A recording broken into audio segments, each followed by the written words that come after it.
Ya sonsi, ya sonsi, ya bermain dengan yang tak bisa mengerti. Jangan lupa, ya berbeda. Oh, hidup indah dengan sonsi. Pose with the fans. Pose with the pose with the pose with the pose pose with the fans. Pose with the pose with the pose pose with the fans.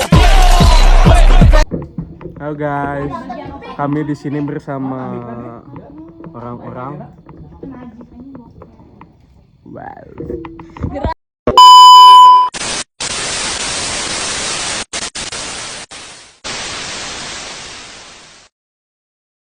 Perkenalkan, nama saya Adit Budianto dengan NIM 34022401127, manajemen reguler C. Perkenalkan, nama saya Ivalia Zunda dengan NIM 34022400075 dari kelas manajemen reguler C. Perkenalkan, nama saya Rifki Maulana Firdaus dengan NIM 34022401103 kelas manajemen reguler C. Dari perusahaan multinasional atau MNC. Pengertian perusahaan multinasional yaitu perusahaan multinasional atau MNC adalah perusahaan yang memiliki, mengendalikan, atau mengelola kegiatan produksi atau jasa lebih dari satu negara. Umumnya, MNC memiliki kantor pusat, yaitu headquarters di negara asal, dan anak perusahaan subsidiary atau cabang di berbagai negara lainnya. Operasi lintas negara ini memungkinkan MNC mengordinasikan strategi bisnis secara global untuk mencapai efisiensi dan keunggulan kompetitif. Lalu, teori keunggulan kepemilikan atau ownership advantage theory, yaitu teori ini dikemukakan oleh Stephen Heimer. Menurut teori ini, perusahaan akan melakukan ekspansi ke luar negara apabila memiliki keunggulan tertentu yang tidak dimiliki oleh perusahaan lain. Selanjutnya, teori keunggulan kepemilikan ownership advantage story. Teori ini dikemukakan oleh Stephen Heimer. Menurut teori ini, perusahaan akan melakukan ekspansi ke luar negeri apabila memiliki keunggulan tertentu yang tidak dimiliki oleh perusahaan lokal di negara tujuan.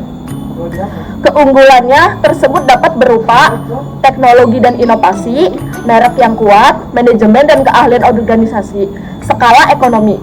Keunggulan ini memungkinkan MNC bersaing secara efektif meskipun menghadapi biaya tambahan akibat perbedaan budaya, bahasa, dan regulasi.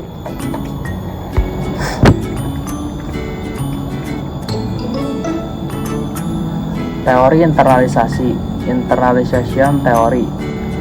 Teori internalisasi menjelaskan bahwa perusahaan memilih melakukan investasi langsung di luar negeri daripada melakukan kontrak atau lisensi apabila biaya transaksi pasar dianggap lebih tinggi. Dengan menginternalisasi kegiatan bisnis, misalnya produksi atau distribusi, MNC dapat yang pertama mengurangi risiko kebocoran teknologi, yang kedua mengendalikan kualitas produk, yang ketiga menekan biaya transaksi dan ketidakpastian pasar. Teori ini menekankan pentingnya efisiensi dan pengendalian dalam ekspansi internasional. Kelas ini, teori lokasi, location advantage theory. Teori lokasi menyatakan bahwa akan memilih negara tujuan investasi berdasarkan keunggulan lokasi tertentu, seperti yang pertama, ketersediaan sumber daya alam, yang kedua, biaya tenaga kerja yang lebih rendah, yang ketiga, ukuran dan potensi pasar, yang keempat, stabilitas ekonomi dan politik, yang kelima, kebijakan pemerintah yang mendukung investasi asing. Keunggulan lokasi menjadi faktor penentu dalam keputusan MNC untuk mendirikan anak perusahaan di negara tertentu. Beres, Pak. Paradigma Oli, Electric Paradigma, dikembangkan oleh John Tuning. Paradigma Oli menggabungkan tiga teori utama, yaitu ownership, O, keunggulan kepemilikan perusahaan, location, L, keunggulan lokasi negara tujuan, Externalization I. Keuntungan internalisasi aktivitas bisnis.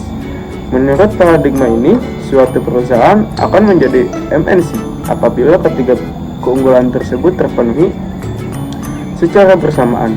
Paradigma Oli merupakan teori paling komprehensif dan menjelaskan keberadaan dan perkembangan MNC.